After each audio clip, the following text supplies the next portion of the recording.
všechno. Pojďme na třetí blok. Zatím jsme si tady docela ladili všichni, říkali, jak máme stejný názor a tak dále, ale musíme teda zjistit, jestli to opravdu funguje. A ten třetí blok je jednoznačně o tom, že lidé řeknou, že v tom regionu je dobrý život, tím pádem, že ten rozvoj regionu funguje, tím pádem ta spolupráce všech akcelerátorů, akceleračních jednotek, jak jsem je poslal, funguje, tím pádem se ten trojrozměrný prostor naplňuje rovnoměrně a tvoří souměrný objekt. Takže život v regionu, rád bych poprosil Jana Malého Blažka o uvedení prezentace. Prosím, 10 minut, budu měřit. Ještě mi čas neběží, doufám, že asi dojdu pro... Ještě nepouštím, nebojte. Až když začnete mluvit. Život v regionu. Dobré dopoledne ještě jednou. Já nemám strach, že bych to nestihnul, protože já jsem si hnedka na začátek vlastně položil několik otázek do té následující diskuze.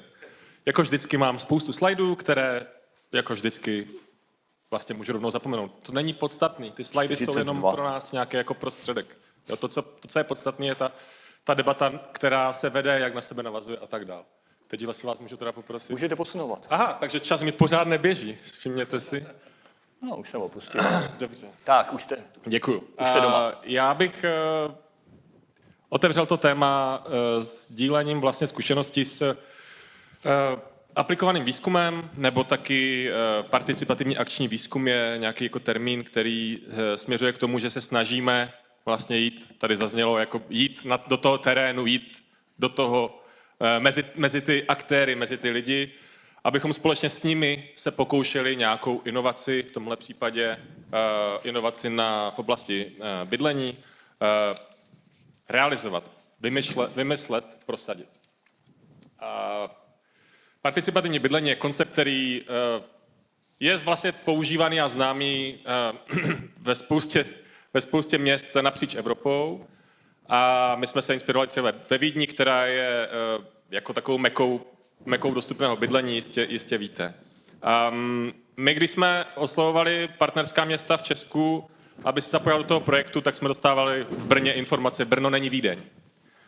To nás neodradilo a nakonec jsme do toho projektu zapojili města, jako je Liberec, Pardubice, Opavu, Jihlavu. Až potom v průběhu toho projektu jsme dostávali zase informace, zejména to byly teda od politických představitelů, nikoli od obyvatel, jo, to chci říct.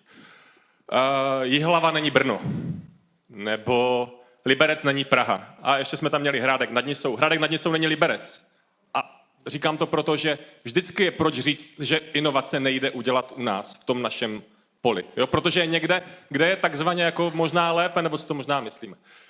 My jsme teda měli tyhle terény, ale je tady nějaká jako ambice nebo nějaký cíl. A já vlastně to chci otevřít a zároveň jako tohle je pro mě jako to klíčový možná pro přemýšlení nad tím, jaká je role akademie při těch inovacích, protože bavíme se o výzkum, vývoj, inovace. Jo? Tak co to vlastně je?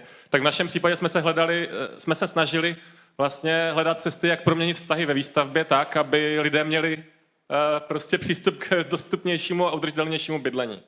Protože krize bydlení je kontext, ve kterém se v tuhle chvíli pohybujeme. Samozřejmě se pohybujete nějakém projektovém zázemí, máte nějaké projektové cíle, potom máte nějaké výzkumné cíle a na to používáte třeba koncepty, kterým někdo nerozumí. To je ale v pořádku, vy máte ten akademický úkol. Jo. Ale potom je tam ten cíl toho nějakého akčního výzkumu, to znamená opravdu tu inovaci jako prosadit, implementovat a tak.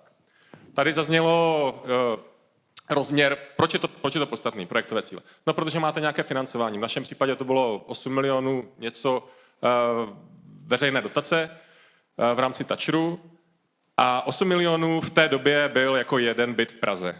A pokud máte peníze na prosazení inovace v oblasti bydlení za cenu jednoho bytu v Praze, tak je to rovnou prohraný, to si můžeme jako říct. Jo? Takže ty kontexty projektové a tak dále jsou strašně důležité.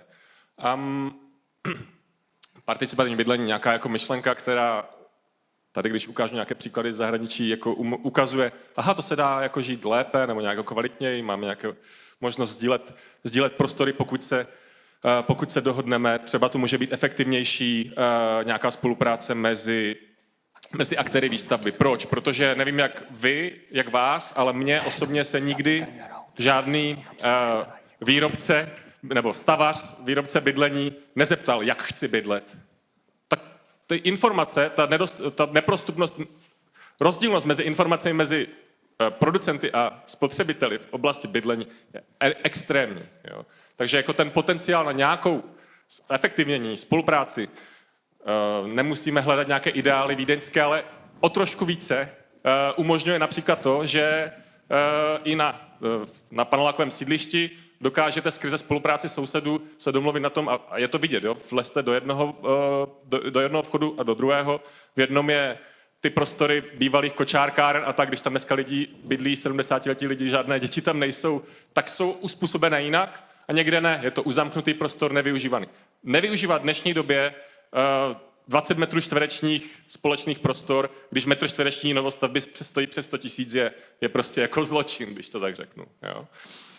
No a já bych vlastně chtěl s váma diskutovat tyhle ty zkušenosti z pozice, jak vlastně implementovat tu inovaci z pozice výzkumných aktérů a přinesem takové jako 3 příběhy, nebo vlastně 3 otázky.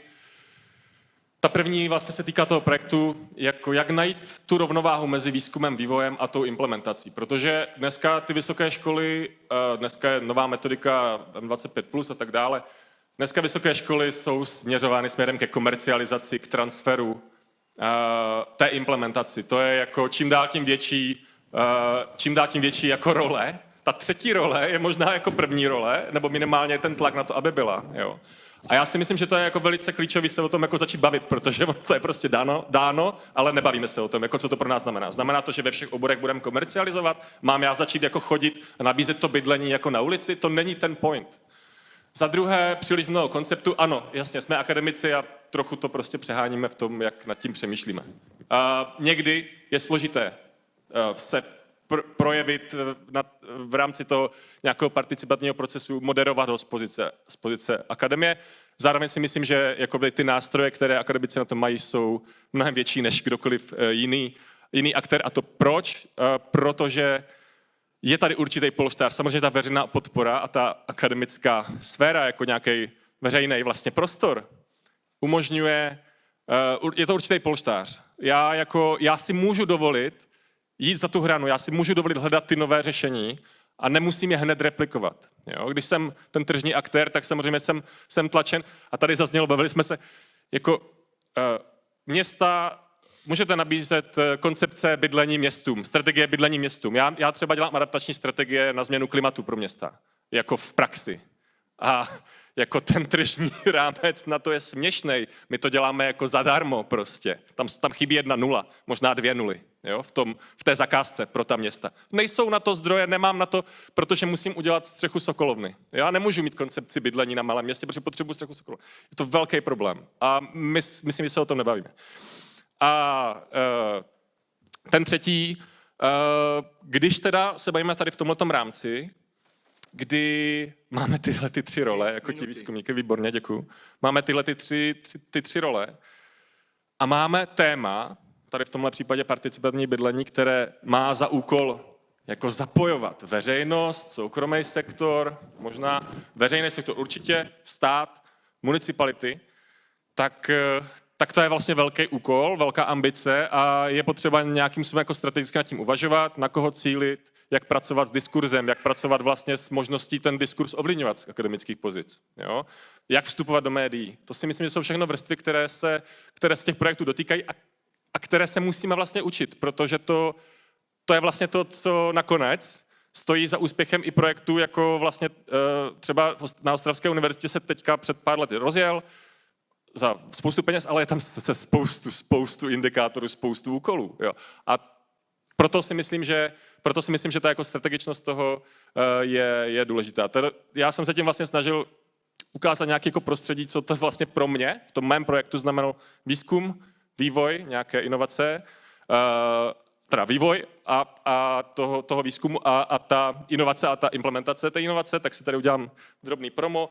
Myslím, že někde u vchodu najdete metodické příručky, které jsme v rámci toho projektu vlastně realizovali. Stojí tohle za 8 milionů, jsou to knížky. To posuďte sami.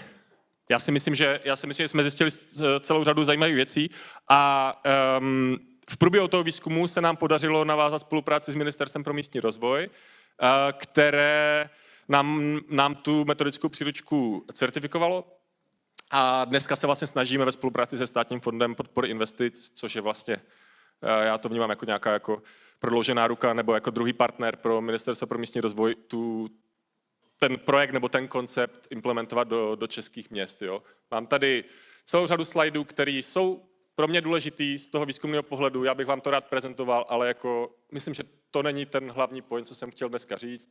Ten hlavní point jsou ty teze, který pro výzkumníka v aplikovaném výzkumu, který má potřeby jít do základního výzkumu a zároveň má potřeby do té implementace.